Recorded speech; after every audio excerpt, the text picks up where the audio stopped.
So in the first two modules of this lecture, we looked at Russell's life. We looked at some of the important events in his life. We looked at his intellectual and academic interests. We looked at his accomplishments, both within academia and outside, the challenges that he faced, and so on. We then went on to look in the second module at the historic period in which he lived and wrote, and the significant events that shaped that period. Now we want to turn our attention to the content of the article itself. We want to look at two specific sorts of questions. What is philosophy? That is, what conception of philosophy does Russell articulate and advocate in this article?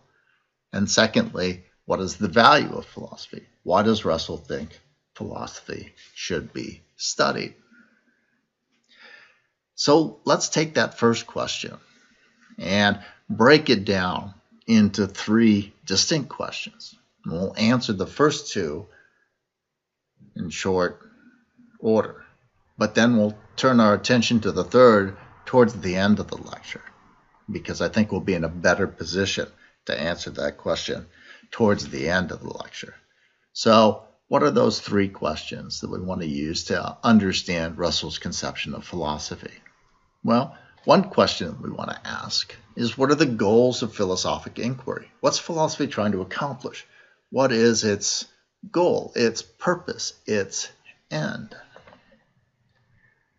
Next, we want to ask, how does philosophy relate to practical concerns in everyday life?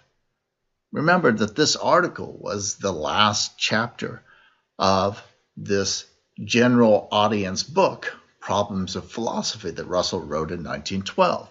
So he thinks that philosophy is something that everyday people should be exposed to, not just people who get university degrees or academics or really intelligent people like himself. So how does philosophy relate to our practical concerns? How does it fit in to our everyday life? Why should people think about or engage in philosophy? Finally, what are the methods that philosophy employs? How does philosophy try and accomplish its goals? And again, we'll want to look at the answer to that question a little bit later on. What we want to do right off the bat is look at that first question. What are the goals of philosophic inquiry? And to answer that question, let's look at what Russell actually says in his article. So on page 154, Russell says the following: philosophy, like all other studies, aims primarily at knowledge. The knowledge it aims at is the kind of knowledge which gives unity and system to a body of the sciences, and the kind which results from a critical examination of the grounds of our convictions, prejudices, and beliefs. But it cannot be maintained that philosophy has had any very great measure of success in its attempts to provide definite answers to its questions. So you might want to stop the video and think about this quote for a moment. Think about the article overall and see what you can extract from this quote, from the article, that relates to this question that we're considering. What are the goals of philosophy?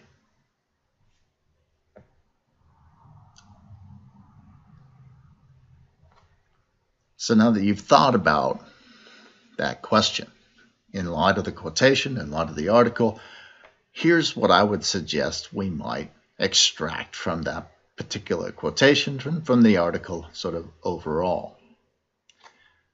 So if we ask, what are the goals of philosophic inquiry, Russell's pretty explicit about that.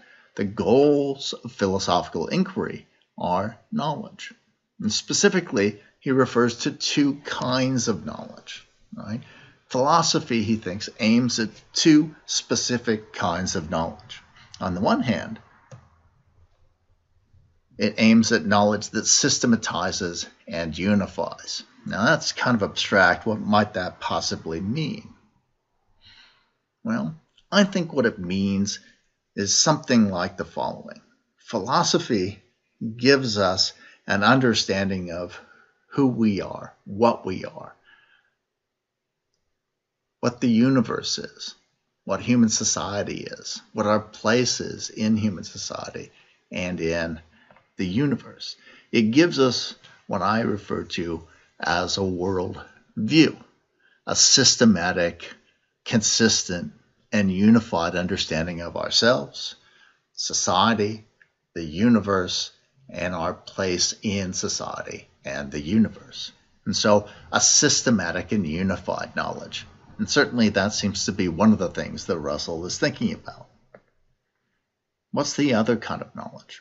Well, I think the other kind of knowledge is a knowledge about the bases of our convictions, the reasons we have for our beliefs, for our convictions, for our habits. And I think in specific, he wants us to think about philosophy as striving towards insight into the strengths and weaknesses of the reasons that we have for our convictions.